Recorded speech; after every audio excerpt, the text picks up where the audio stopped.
Alright, this is a tutorial on phase changes. We're going to look at how a substance, in this particular case water that is frozen at negative 30 degrees Celsius, changes temperature as we have a steady input of heat. So the graph that you see in front of you is one of the key visuals that we're going to use to not only understand the concepts but to also solve problems. Right, so at first glance one might expect that if I have temperature on the y-axis and some internal energy change, that as the energy goes up and up and up, we'd expect greater and greater temperature. Alright, and that does happen to a certain extent, but we see on this graph that there are two plateaus at B and D. So we want to not only understand what's going on macroscopically, we also want to understand what's going on microscopically in terms of the definition of internal energy. Okay, so let's start here at some arbitrary time where our initial energy is 0. So like I said, we have a negative 30 degree Celsius chunk of ice. All right, so the A line here represents a solid phase. All right, we'll define solids later on, but we have a pretty good idea of what's happening. So we can see as the energy increases, we have a steady increase in temperature, as one would expect. Okay. However, and what we would calculate about the change in internal energy of the solid phase, the heat flowing in from whatever our source is, would be our standard MC, but we're going to have a solid specific heat, delta T. And the final temperature is necessarily going to be the freezing point or melting point of water, which would be 0 degrees. Okay, so we have a steady increase until it reaches the melting point, and of course that's where we're going to transition into the liquid phase. Before we say anything further, an important thing to read on the graph is the slope. Okay, so the slope, if we take it, is by definition just delta T all over the amount of energy, so we'll call it delta U, and we know that delta U is MC delta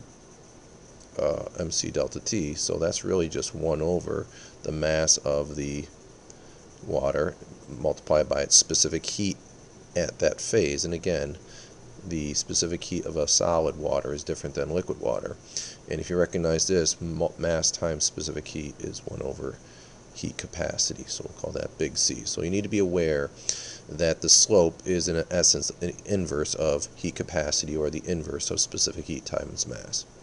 Right, so going back, now we have B.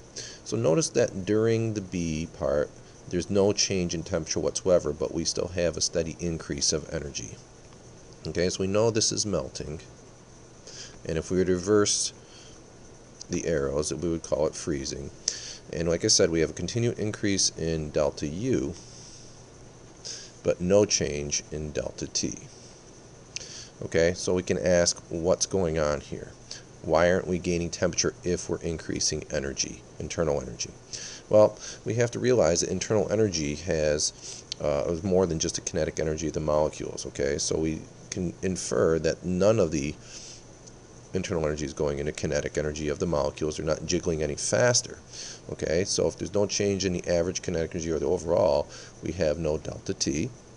So where is it going into? Well, remember, internal energy is a sum of all the kinetic and potential energy. So there must be an increase in the potential energy of the particles. What exactly does that mean? Well, the intermolecular forces are what bind the individual water molecules together. Okay, so there is a bond there, so there's got to be an electric potential there. And as we heat it up, we're essentially stretching those bonds. Okay, in other words, the molecules are getting further apart, like stretching a rubber band. So getting further apart, all the energy is going into basically breaking those bonds. So until we break them all, then we have, well, not all of them, but we start breaking them, we're just going to get a stretching. So during that time, no temperature change, but there's definitely internal energy change. So there's more thermal energy at this point in the graph than there is this point. Okay? In fact, if this point is all solid and this point is all liquid, then somewhere between them it's going to be partially solid, partially liquid, and that's an important fact to remember when we do some of our problem solving. So we need an equation that relates to what happens to the amount of energy input. Okay, it's input via Q, All right, so instead of an MC delta T, where there's no delta T here, we need an equivalent equation. So the equation for a melt or a phase change is equal to the amount of energy goes into the mass once again, and then we have a new term, and we're going to call this L sub F, where L sub F stands for latent. All right, that's the L. Heat of fusion. Okay, fusion is a fancy way of saying freezing. In this case, we're melting, but it's going to be the same number going either way. Alrighty. So an important number to remember, actually you won't have to remember, but that is pertinent to the ice-water phase change, is the value for that latent heat. It's a number that's associated with that particular substance as it goes through a phase change. So the latent heat of fusion of water is a fairly large number. It's 3.33 times 10 to the 5th, right? So 330,000 joules per kilogram. So if you remember the specific heats, which was on the order of thousands to high hundreds, we see that it takes quite a bit of energy to melt, if you will, 1 kilogram of a substance, 330,000. Okay, so let's continue with our graph. So now we're in the full liquid phase. Now we're going to steadily increase once again.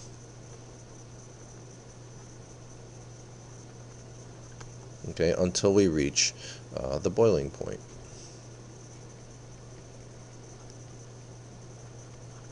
Okay, which can be seen in D right here. So this is from here, from the one dot to the other, it's all liquid, and then we start transitioning from liquid to gas. Okay, so another thing to note about the liquid phase, right? Now the line is longer than this one, but we started arbitrarily at -30. If we would go all the way down to absolute zero, it would be a longer line, is the slope.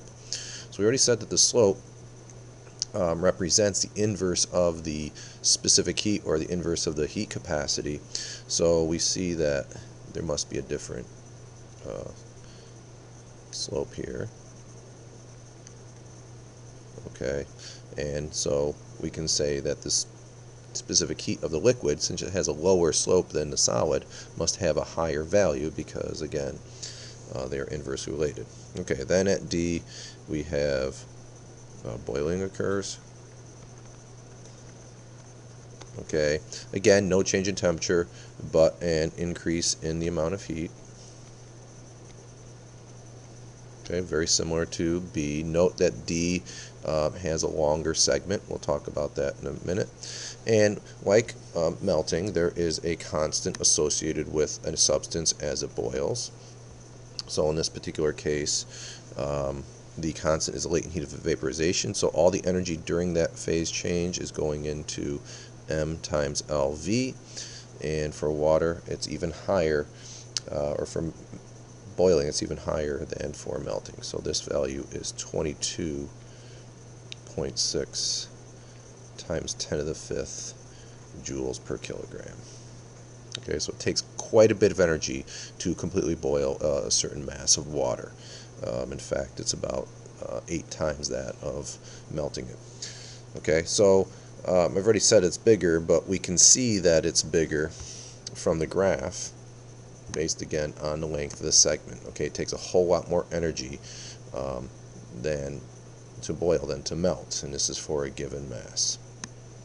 So if you were not given the values for a particular substance, you could infer that from the length of the graph. Alright, the last phase, of course, is the gas phase. And again, we have an increase in temperature, MC delta T. If you look back at your graph, or at least on the paper in front of you, the line just keeps going. It does, if you will, have a, it doesn't go on forever.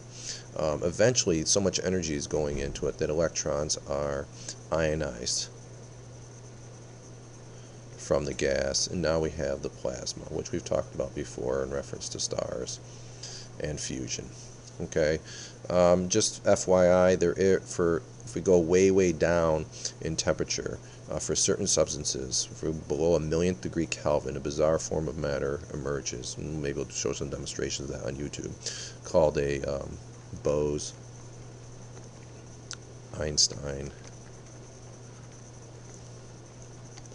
condensate. Some of you, no, I guess you didn't see that at the U of R. They do make them there. Okay, they are a very interesting form of matter that was just recently developed in the past 20 years. Like I said, ask me about it in class, we can talk. So let's do some example problems here.